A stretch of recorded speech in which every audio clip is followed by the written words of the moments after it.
প্রিয় দর্শক, আসসালামু আলাইকুম, আদাব, নমস্কার, প্রীতি এবং শুভেচ্ছা নেবেন।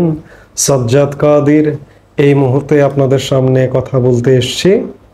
নিউ ইয়র্ক টাইমসের প্রতিবেদন বাংলাদেশের সত্যরূপ, এই প্রসঙ্গটা নিয়ে কথা বলবো। গত সোমবার মধ্যরাতে পৃথিবীর একটি প্রভাবশালী দৈনিক নিউ ইয়র্ক টাইমস প্রতিবেদন প্রকাশ করেছে, যে প্রতিবেদনটি বাংলাদেশ নিয়ে, এবং এটি বাংলাদেশ সরকারের মধ্যে এবং পৃথিবীতে তোলপাড় পড়ে গেছে। কারণ নিউ ইয়র্ক টাইমস একটি পৃথিবীর প্রভাবশালী দৈনিক, প্রায় 250 বছরের পুরনো একটি দৈনিক। পৃথিবীর সবচেয়ে শীর্ষ দৈনিকগুলোর মধ্যে এটি একটি। সেখানে বাংলাদেশ নিয়ে প্রতিবেদন প্রকাশিত হয়েছে। প্রতিবেদনটির শিরোনাম as Bangladesh reinvents itself, Islamist hardliners see an opening। Bangladesh যখন নিজেকে পুনরুজ্জীবিত করছে, তখন ইসলামী কট্টরপন্থীরা একটি উন্মোচন দেখতে পাচ্ছে। কি উন্মোচন দেখতে পাচ্ছে?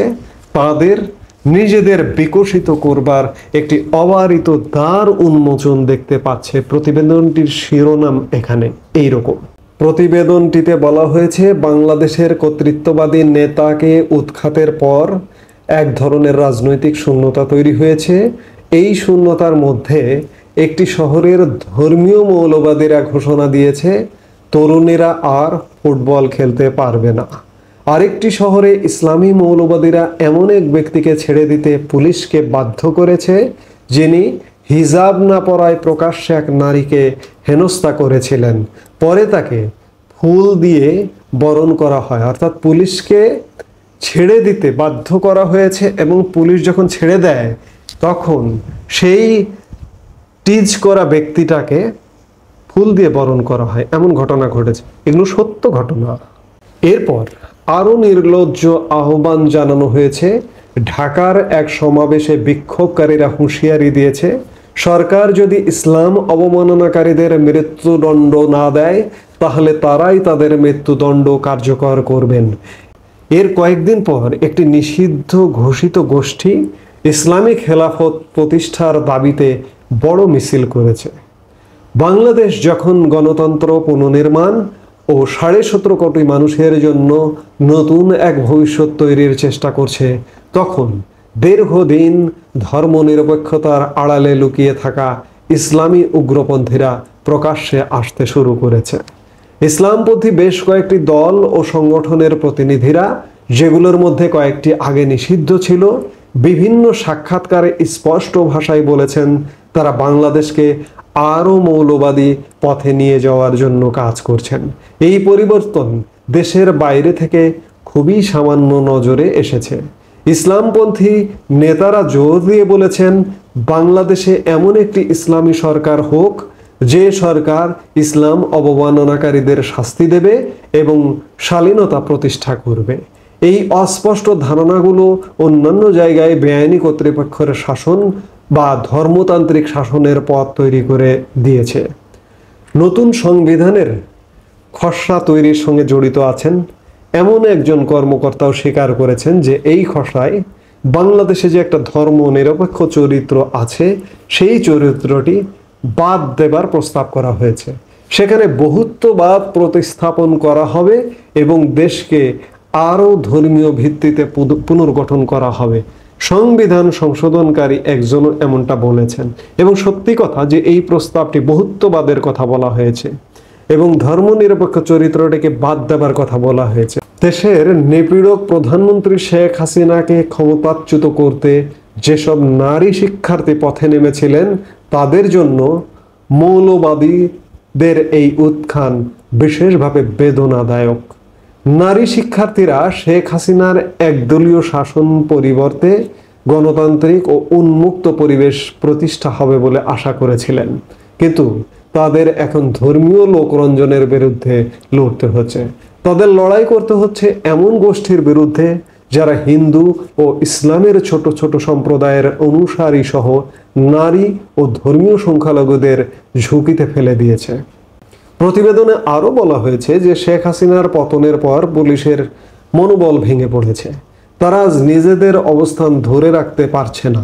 সামরিক বাহিনী কিছু পুলিশি দায়িত্ব নিয়েছে বটে, তবে তারাও অন্তর্বর্তী সরকার ও ছাত্র আন্দোলনের নেতাদের সঙ্গে ক্রমেই বিরোধে লিপ্ত হচ্ছে। কারণ ছাত্ররা অতীতের নৃশংসতার জন্য কর্মকর্তাদের জবাবদিহি করতে চায়। বাংলাদেশে এখন যা ঘটতে শুরু করেছে তা মৌলবাদের এক ঢেউকে প্রতিফলিত করে, যা এই অঞ্চলকে গ্রাস করে ফেলেছে। প্রতিবেদনে আরও বলা হয়েছে যে বাংলাদেশের অর্থনীতির সঙ্গে নারীরা গভীরভাবে জড়িত। নারীদের 37% আনুষ্ঠানিক শ্রম শক্তিতে আছেন, যা দক্ষিণ এশিয়ার সর্বোচ্চ হারের একটি। এই নারীদের জোর করে ঘরে ঢোকানোর চেষ্টা করলে তার বিরুদ্ধে তীব্র প্রতিক্রিয়া দেখা দিতে পারে। 15 বছর ধরে শেখ হাসিনা এই চরমপন্থী শক্তিগুলোকে একই সঙ্গে দমন ও তুষ্ট করার চেষ্টা করেছেন। আর এই দীর্ঘ সময়ে চরমপন্থী শক্তিগুলো তাদের ভেতরে প্রবেশ করার চেষ্টা করেছে। শেখ হাসিনা একটি পুলিশি রাষ্ট্র চালিয়েছিলেন। তার সরকার ইসলামপন্থীদের বিরুদ্ধে কঠোর ব্যবস্থা নিয়েছিল, যার মধ্যে মূলধারার কাছাকাছি থাকা ব্যক্তিরাও ছিলেন, যারা রাজনৈতিক চ্যালেঞ্জ তৈরি করতে পারেন। একই সঙ্গে তিনি হাজার হাজার অনিয়ন্ত্রিত ইসলামী ধর্মীয় মাদ্রাসা অনুমোদন দিয়েছিলেন এবং শত শত মসজিদ নির্মাণে $1 বিলিয়ন ব্যয় করেছিলেন। এর মাধ্যমে তিনি ইসলামী দলগুলোর ধর্মীয় রক্ষণশীল অংশকে জয় করার চেষ্টা করেছিলেন। ইত্যাদি নানান কিছু এই প্রতিবেদনে উঠে এসেছে। নারীকে অবরোধবাসিনী করবার এবং ইসলাম পন্থা, ইসলামী উগ্রবাদকে আগের আমলে শেখ হাসিনার আমলেও পৃষ্ঠপোষকতা দেবার কথা এই প্রতিবেদনে বলা হয়েছে। এবং গত 8 মাসে নারীকে যে অবরোধবাসিনী করবার সকল ধরনের চেষ্টা, ফুটবল খেলার কথা বলা হয়েছে, ফুটবল খেলায় বাধা দেবার একটা প্রচেষ্টা ছিল বিভিন্ন জায়গায়। আমরা জয়পুরহাটে দেখেছি, আমরা দিনাজপুরের হিলিতে দেখেছি, এমনটা দেখেছি। এই জিনিসগুলো এই প্রতিবেদনে উঠে এসেছে। শুধু তাই নয়, প্রতিবেদনের বাইরেও আরো বলতে চাই যে নারীদের কর্মসংস্থান বা নারীকে বাইরে কাজ করতে কিভাবে বাধা দেওয়া হয়েছে। দেখুন, নারী সাংস্কৃতিক ব্যক্তিত্ব কিছু বিভিন্ন জায়গায় শোরুম উদ্বোধন করতে গিয়ে কিভাবে বাধার সম্মুখীন হয়েছিলেন, অথচ এই নারীরা জুলাই আন্দোলনে, আপনি সেটিকে ষড়যন্ত্র বা আন্দোলন বলুন, যেটিই বলুন না কেন, তারা কিন্তু তাদের পক্ষে ছিলেন। তাদেরকে বিভিন্ন জায়গায়, এই যে নায়িকাদের আপনারা দেখেছেন, নতুন করে তাদের নাম বলবার আর প্রয়োজন নেই, তাদেরকে বিভিন্ন জায়গায় বাধা দেবার চেষ্টা করা হয়েছে। নারী প্রগতিতে অতীতে যারা কাজ করেছে তাদের নাম নিশানা মুছে ফেলবারও একটি পায়তারা করা হয়েছে। যেমন রংপুরে বেগম রোকেয়ার নামে একটি বিশ্ববিদ্যালয় আছে। এই বিশ্ববিদ্যালয়টির নাম পরিবর্তনের দাবি উঠেছে। কেন? বেগম রোকেয়াকে, বেগম রোকেয়া আমাদের এই উপমহাদেশের প্রথম নারীকে সামনে আনবার, নারীকে অবরোধ বাসিনী থেকে সামনে আনবার প্রচেষ্টা চালিয়েছিলেন। বেগম রোকেয়া কেন এই কাজটি করলেন? এই দাবিতে বেগম রোকেয়া বিশ্ববিদ্যালয়ের নাম পরিবর্তনের দাবি উঠেছে। অর্থাৎ নিউ ইয়র্ক টাইমস যে প্রতিবেদনটি করেছে, এই প্রতিবেদনটি আমরা মনে করি, বাংলাদেশের জনগণ মনে করি শতভাগ সত্য। যদিও সরকারের তরফে এটিকে বলা হয়েছে নিউ ইয়র্ক টাইমসের প্রতিবেদনটিকে বিভ্রান্তিকর। প্রধান উপদেষ্টার প্রেস উইং তাদের ভেরিফাইড ফেসবুকের পোস্ট করা এক বিবৃতিতে বলেছে, নিউ ইয়র্ক টাইমসের নিবন্ধটি বাংলাদেশের একটি বিভ্রান্তিকর ও একপেশে দৃষ্টিভঙ্গি তুলে ধরেছে, যা ইঙ্গিত দেয় যে দেশটির ধর্মীয় চরমপন্থীদের নিয়ন্ত্রণের দ্বার প্রান্তে। এই বয়ান কেবল দেশের রাজনৈতিক ও সামাজিক গতিশীলতাকে অতিরঞ্জিত করে না, বরং 18 কোটি মানুষের একটি সমগ্র জাতিকে অন্যায়ভাবে কলঙ্কিত করার ঝুঁকির মধ্যেও ফেলে দেয়।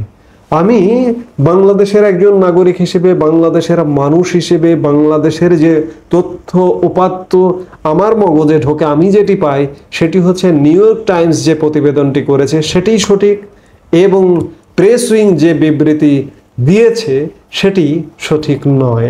দেখুন, বাংলাদেশের কপালে, বাংলাদেশের তিলকে কলঙ্কের ছাপ তখন থেকেই পড়েছে। এই দেশটি যে একটা ব্যর্থ দেশ।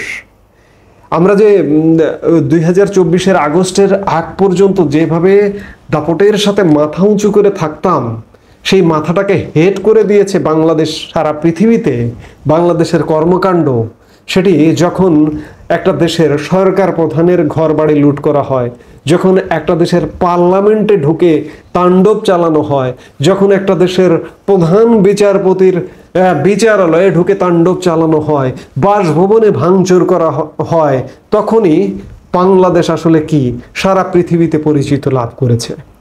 সেই থেকে বাংলাদেশ একটা নিকৃষ্ট দেশ হিসেবে, বাংলাদেশ আর গর্বের জায়গায় নেই। বাঙালি হিসেবেও বাঙালিরা পৃথিবীতে বসবাস করে, পৃথিবীর বিভিন্ন প্রান্তে বসবাস করে, তারাও আজ বাংলাদেশ নিয়ে আর গর্ব করতে পারে না, কারণ এত বড় ন্যাক্কারজনক নেতিবাচক ঘটনা ঘটেছে। আমরা ভাবতাম একসময় শ্রীলঙ্কায় সরকার পতন হয়েছে এবং ভয়াবহ আন্দোলনের মাধ্যমে আফগানিস্তানে সরকার পতন হয়েছিল কয়েক বছর আগে। তখন ভাবতাম যে এই দেশগুলো এত খারাপ, আজকে বাংলাদেশকে ভাবছে বাংলাদেশ কতটা খারাপ।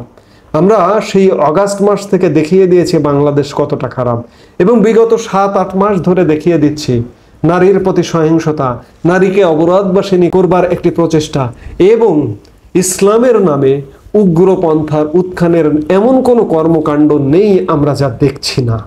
সেটি যেহেতু দেখছি, এবং একই সাথে একই সময়ে নিউ ইয়র্ক টাইমস এটি প্রতিবেদন করে জানান দিল, এই প্রতিবেদনের সত্যতা আছে আমরা বাংলাদেশের মানুষও মনে করি।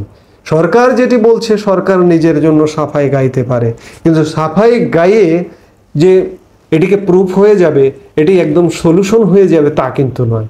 বাংলাদেশ যে ভয়ানক পরিস্থিতিতে, এটি বিশ্ববাসী নতুন করে জেনে গেল নিউ ইয়র্ক টাইমসের এই প্রতিবেদনের মাধ্যমে। আরও জানবে, ভবিষ্যতে আরও বিভিন্ন গণমাধ্যমে আসবে, কারণ বাংলাদেশে যা চলছে এটি মেনে নেবার নয়।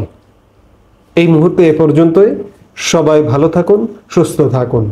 আমাদের ভিডিওগুলো নিয়মিত পেতে সাবস্ক্রাইব করুন Sajjad Kadir and the legends YouTube channel, এবং লাইক, কমেন্ট, শেয়ার করে সাথে থাকুন।